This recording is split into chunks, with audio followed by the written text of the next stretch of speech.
그렇다고 올해 일부러 교통사고를 만들어서 장기 입원하는 사람은 없겠죠? 보험 사기 행위가 됩니다. 정말 범죄자가 될 수도 있습니다.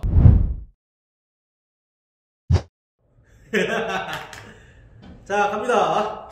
안녕하세요. 보험 전문 기자 김승동 기자의 보험 검색 김보검입니다. 신호대기로 가만히 서 있는데 뒤에 있던 차가 살짝 쿵 박았습니다. 도로에 잘 가고 있는데 앞차가 갑자기 멈춥니다. 급브레이크를 밟았습니다. 그때 쿵!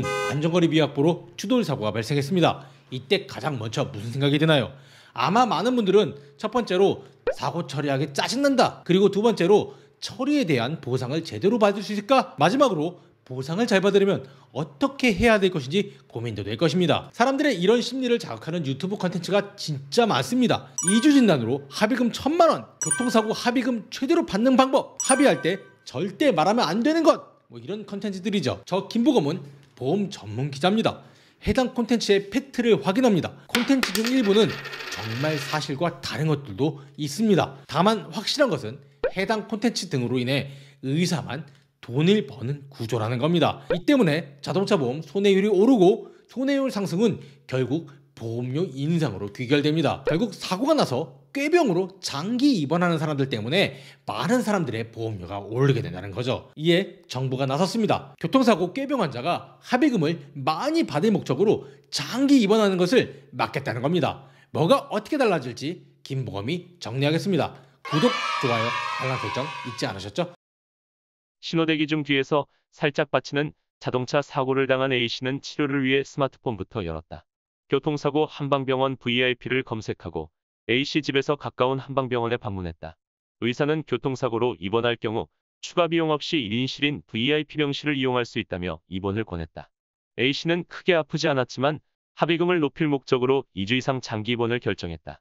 나레이션과 같은 사례가 정말 적지 않습니다. 심지어 가해자 인생 한방병원이라는 자조적인 농사까지 쓰이고 있습니다. 그만큼 현재 한방병원으로 인한 피해가 적지 않다는 의미겠죠. 그런데 앞으로는 A씨처럼 합의금을 더 많이 받을 목적으로 한방병원 1인실에 장기 입원하기가 좀 힘들어질 듯합니다. 자배법 개정안이 최근 국회를 통과했고 내년 1월 시행을 앞두고 있기 때문입니다. 교통사고 이후 급격히 증가하고 있는 한방병원 진료비를 합리화해서 자동차 보험의 손해율을 안정화하고 자동차 보험 인상 요인을 줄이겠다는 의도죠. 왜 이런 일이 발생했을까요? 앞서 짧게 얘기했지만 교통사고 이후 한방병원에만 가면 합의금을 잘 받을 수 있다는 소문이 났고 이 소문으로 인해 적지 않은 사람들이 한방병원을 찾았기 때문입니다.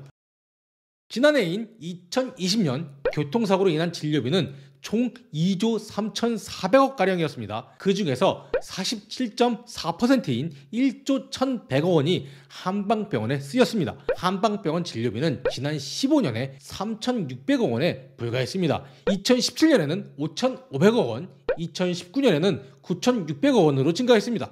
심지어 지난해에는 1조 원을 돌파했고 올해인 2021년에는 1조 3천억 원으로 양방병원을 넘어설 것으로 업계는 예상하고 있습니다. 한방병원 진료비 증가율은 연평균 27%에 달합니다. 그런데 같은 기간 양방병원 진료비는 1조 2천억 원에서 1조 2,300억 원으로 300억 정도 증가했을 뿐입니다. 물가 상승률을 감안하면 양방병원 진료비는 오히려 감소한 거라고 볼 수도 있습니다. 더 심각한 것은 2019년 기준 한방병원은 전체 의료기관 9만 5천 곳 중 1만 5천 곳에 불과하다는 점입니다.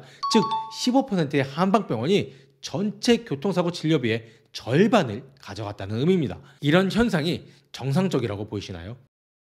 보험업계는 한방병원 진료비가 급증하는 이유를 한방병원의 진료 수가가 구체적으로 정해지지 않았기 때문이라고 지적합니다. 즉 한방병원 병원장이 임의로 의료비를 책정할 수 있고 진료 수가를 임의로 책정할 수 있으니 교통사고 후 합의금을 더 많이 받기 위해 장기 치료를 마다하지 않는 환자들을 유치하는 것이죠. 가령 한방진료의 경우 시술이나 투약 기준은 필요 적절하게 등으로 모호한 기준이 제시되어 있을 뿐입니다. 또 약침의 수가 기준을 보면 투여 횟수, 대상 상병, 용량 등의 명확한 기준이 없죠. 한방병원 입장에서는 환자가 그냥 누워만 있으면 보험사로부터 한 번, 그리고 향후 건강보험공단에서 또 한 번 돈을 받게 됩니다. 아울러 자동차 보험으로 치료할 경우 교통사고 환자는 치료비를 걱정할 필요도 없습니다. 때문에 치료 효과를 따지지도 않고 그냥 비싼 치료를 계속 받게 되는 거죠. 정리하면 한방병원은 교통사고 환자가 많으면 많을수록 돈을 버는 구조입니다. 교통사고 환자도 치료비가 많아지면 그만큼 합의금도 더 요구할 수 있게 됩니다. 이유는 돈을 지급하는 보험사 입장에서 치료기간이 늘어나는 게 합의금을 좀 더 많이 지급하는 것보다 불리하기 때문이죠. 결국 국토교통부가 나섰습니다. 자배법을 뜯어 고치기로 한 것이죠. 개정안의 핵심은 두 가지입니다. 현재 자배법 15조 1항은 국토교통부 장관은 자동차 보험 진료 수가에 관한 기준을 정하여 고시할 수 있다고 명시되어 있습니다. 이를 고시하여야 한다라고 개정했습니다. 또 15조 3항은 국토교통부 장관은 자동차 보험 진료 수가 기준을 정하거나 변경하는 경우 자동차 보험 진료수가 분쟁심의위원회의 의견을 들을 수 있다로 적혀 있습니다. 하지만 이를 자동차 보험 진료수가 분쟁심의를 거쳐서 결정한다라고 변경했습니다.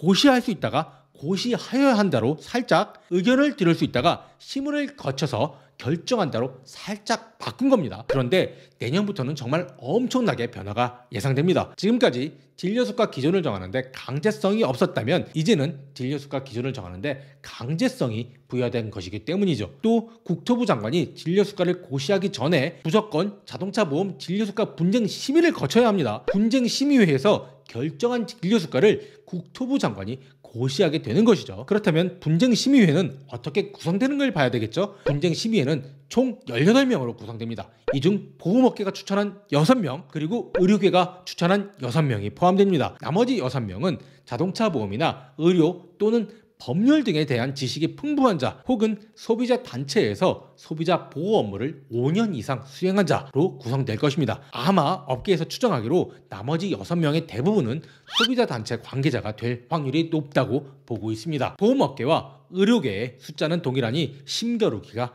만만치 않을 겁니다. 결국 소비자 단체가 의료계의 손을 들어줄 것이냐 아니면 보험업계의 손을 들어줄 것이냐의 문제가 될 것입니다. 대부분의 소비자 단체는 교통사고 후 합의금을 많이 받을 목적으로 장기 입원하는 것에 대해서 좋지 않은 시선이 지배적이라고 알고 있습니다. 결국 내년 이후에는 교통사고로 한방병원에 가도 지금처럼 장기 입원하기가 쉽지 않을 것이라고 예측이 가능합니다. 내년 1월 이후 개정된 자배법이 시행되면 진료수가 기준이 세밀해질 것입니다.